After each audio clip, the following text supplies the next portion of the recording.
एक जंगल में तीनों चिड़िया अपने दो छोटे बहनों के साथ रहती थी। सबसे छोटी बहन जिसका नाम मैना था और उसकी बड़ी बहन जिसका नाम लाड़ो था। तीनों उन दोनों से बड़ी थी और उन दोनों से बहुत प्यार करती थी। उनके माता पिता नहीं थे। तीनों चिड़िया ही उन दोनों को माँ बाप का प्यार देती थी। मैना और लाड़ो बड़ी हो जाती है तब तीनों चिड़िया उन दोनों से कहती है, मैना, लाड़ो, तुम दोनों मेरी छोटी बहन हो। मैं तुम दोनों से बहुत प्यार करती हूँ। मैं हमेशा तुम्हारा भला ही चाहती हूँ। देखो बहनों, हमारा घर बहुत कमजोर हो गया है और इनमें दरारें भी आ गई है। ये कभी भी टूट सकता है। इससे हमारे जान को भी खतरा है। इससे बेहतर है कि हम कोई दूसरा घर ढूंढ लें। हाँ टीनू दीदी, तुम सही कह रही हो। चलो हम पास के जंगल में चलते हैं। वहाँ पर कोई अपने लिए पेड़ ढूंढ लेंगे जिस पर हम अपना घर बनाकर रह सके। हाँ टीनू दीदी, मैना दीदी सही कह रही है। चलो चलते हैं। पेड़ की तलाश में निकल पड़ते हैं। जंगल में काफी देर चलने के बाद उन तीनों बहन को 3 पेड़ दिखाई देते हैं, जिनमें से एक पेड़ आम का था, वहीं दूसरा पेड़ सेब का था। उन दोनों पेड़ों के बीच एक और पेड़ था जो बिल्कुल सूखा हुआ था। मैना और लाड़ो ने जल्दी जल्दी अपना अपना पेड़ रख लिया। मैना ने आम का पेड़ रख लिया और लाड़ो ने सेब के पेड़ पर अपना घर बना लिया। टूनी चिड़िया के पास कोई भी रास्ता नहीं बचता है। उसके पास सूखा पेड़ था जिस पर ना तो कोई फल लग सकता था, ना ही उस पर रह सकते थे। तभी वो मैना और लाड़ो से कहती है, मैना, लाड़ो, मैं तुम्हारी बहन हूँ ना।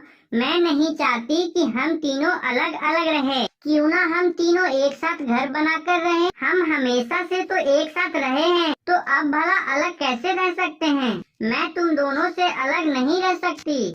अरे वाह दीदी, मुझे अच्छे से पता है तुम्हें पेड़ नहीं मिला इसीलिए तुम बहलाने वाली बात कर रही हो, लेकिन हमें तुम्हारे साथ रहने का कोई शौक नहीं है। हम बचपन से ही तुम्हें झेलते आ रही हैं, लेकिन अब हमें तुम्हारे साथ नहीं रहना है। हम दोनों का अब अपना अपना पेड़ मिल गया है, तुम अब अपना देख लो।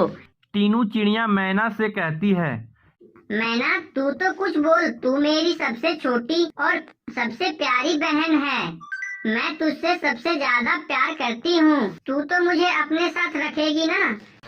नहीं तीनू दीदी, माफ करना, मैं तुम्हें अपने साथ नहीं रख सकती। मेरे पेड़ पर इतनी जगह नहीं है कि हम दोनों एक साथ रह सकते हैं। तुम अपने लिए दूसरा पेड़ ढूंढ लो। इतना कहकर मैना और लाड़ो दोनों अपने अपने पेड़ पर जाकर बैठ जाते हैं। तीनों चिड़िया के पास कोई और रास्ता नहीं बचता है। वो फैसला करती है और कहती है, आज मेरी अपनी ही बहनों ने मेरा साथ छोड़ दिया। जिन बहनों को अपना माँ बाप का प्यार देकर पाला, उन बहनों ने मुझे छोड़ दिया। कोई बात नहीं, मेरा फर्ज पूरा हो गया। मैं अब इस सूखे पेड़ में ही रहूंगी और मेरे पास कोई रास्ता भी नहीं है और मैं अपनी दोनों बहन को भी छोड़कर नहीं जा सकती। अब मैं इसी पेड़ में पानी डालूंगी। क्या पता इससे पत्ते भी निकल आए और इस पेड़ में जान आ जाए और इसका भला हो जाएगी। ये सोचकर तीनों चिड़िया पानी डालने शुरू कर देती है। एक दिन की बात है, वह पेड़ में पानी डालकर वह पेड़ के पास बैठी थी। तभी लाड़ो चिड़िया मजाक उड़ाते हुए कहती है, अरे टूनी दीदी, तुम्हें कोई दूसरा पेड़ ढूंढ लेना चाहिए। ये तुम मरा हुआ पेड़ की सेवा क्यों कर रही हो? पागल तो नहीं हो गई हो तुम चाहे इसकी कितनी भी सेवा कर लो, ये मरा हुआ पेड़ ये जिंदा नहीं होने वाला है। ये ना तो तुम्हें रहने के लिए जगह दे सकता है और ना ही खाने के लिए फल दे सकता है। मैं तो तुम्हें यही सलाह दूंगी कि तुम आगे जाकर कोई दूसरा पेड़ ढूंढ लो। हाँ मीनू दीदी, लाड़ो दीदी सही कह रही है। मैं भी तुम्हें यही सलाह दूंगी कि तुम दूसरा पेड़ ढूंढ लो। तभी तीनों चिड़िया कहती है, तुम दोनों को मेरी चिंता करने की कोई जरूरत नहीं है। मैं जानती हूँ तुम दोनों मेरी चिंता नहीं कर रही हो। तुम दोनों बस मेरा मजाक उड़ाने आई हो। कोई बात नहीं, मैं तुम दोनों से बहुत प्यार करती हूँ और तुम दोनों की सुरक्षा का ख्याल रखना मेरा फर्ज है।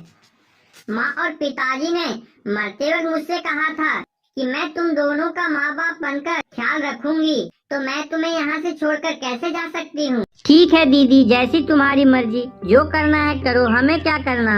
ऐसे ही दिन बीत रहे थे। एक दिन की बात है, मैना चिड़िया टोकरी में आम लेकर लाड़ो चिड़िया को देने जा रही थी। तभी टीनू चिड़िया उससे कहती है, मैना, अरे ओ मैना, तुम तो मेरी सबसे छोटी बहन है, मैं तुम्हारी बड़ी बहन हूँ। क्या तुझे मुझसे थोड़ा भी प्यार नहीं है? क्या थोड़ा आम तू मुझे नहीं दे सकती है? तुझे पता है मेरे लिए खाना ढूंढना कितना मुश्किल है। क्या तुम थोड़ा आम मुझे नहीं दे सकती? नहीं नहीं, मैं आम क्यों दूं तुम्हें? तुम मुझे क्या देती हो जो मैं तुझे आम दूंगी? लाडो दीदी मुझे अपने पेड़ का सेव देती है, इसीलिए मैं उनको आम देती हूँ।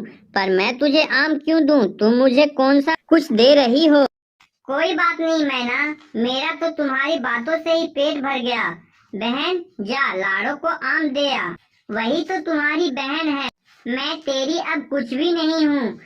तुम दोनों को पालकर अपना फर्ज पूरा किया है, इस बात की मुझे बहुत खुशी है। ठीक है, तू जा मैना। मैना चिड़िया वहाँ से चली जाती है।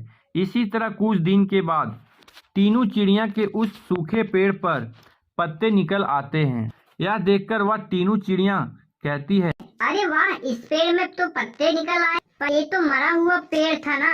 इधर मैना और लाडो चिड़िया दोनों अपना अपना पेड़ की टहनी को काटकर घर बना लेती हैं, जिससे कि उन दोनों का पेड़ सूख जाता है। एक दिन की बात है, तीनों चिड़िया अपने पेड़ में पानी देने जा रही थी। तभी उसकी आंखें खुली की खुली रह जाती है। वो देखती है कि उसके पेड़ पर ढेर सारे हीरे लगे हुए हैं, जिसे देखकर कहती है, हे भगवान, ये कैसे हो गया? इस पेड़ में हीरा कैसे लग सकता है?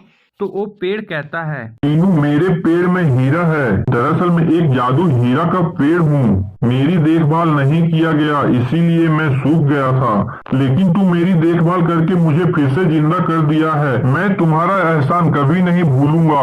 ये पेड़ तुम्हारा है, मैं तुम्हारा हूँ। मेरे पेड़ पर लगे हीरे तुम्हारे हैं। अब तुम इन्हें बेचकर बहुत अच्छी जिंदगी जी सकती है। फिर क्या था, तीनों चिड़िया खुशहाल जिंदगी जी रही थी। इधर मैना और लाडो का घर टूट जाता है, इससे वो दोनों बेघर हो गई थी और उन्हें खाने को भी कुछ नहीं मिल रहा था। तब वो तीनों चिड़िया के घर जाती हैं। लाडो चिड़िया कहती है, तीनू दीदी, हमें माफ कर दो, हमारे आंखें खुल गई है। हमने तुम्हारे साथ बहुत गलत किया है। हम दोनों तो माफी के लायक भी नहीं हैं, पर मैना की ज्यादा गलती नहीं है। बड़ी तो मैं हूँ, मैंने जैसा किया उसने भी वैसा कर दिया, उसे माफ कर दो।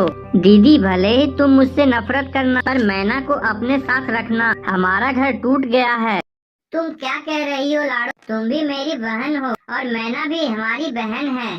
तुम दोनों तो हमारी बच्ची की तरह हो। मैंने तुम्हें अपने बच्चों की तरह पाला है। मुझे तुमसे कोई नाराजगी नहीं है। तुम दोनों थोड़ा भटक गए थे, लेकिन अब सही रास्ते पर आ गए हो, तो मैं तुम दोनों को माफ कर रही हूँ। अब से तुम दोनों मेरे साथ ही रहोगे। मैना और लाडो तीनों चिड़िया से माफी मांगती है और तीनों खुशी खुशी रहने लगती है।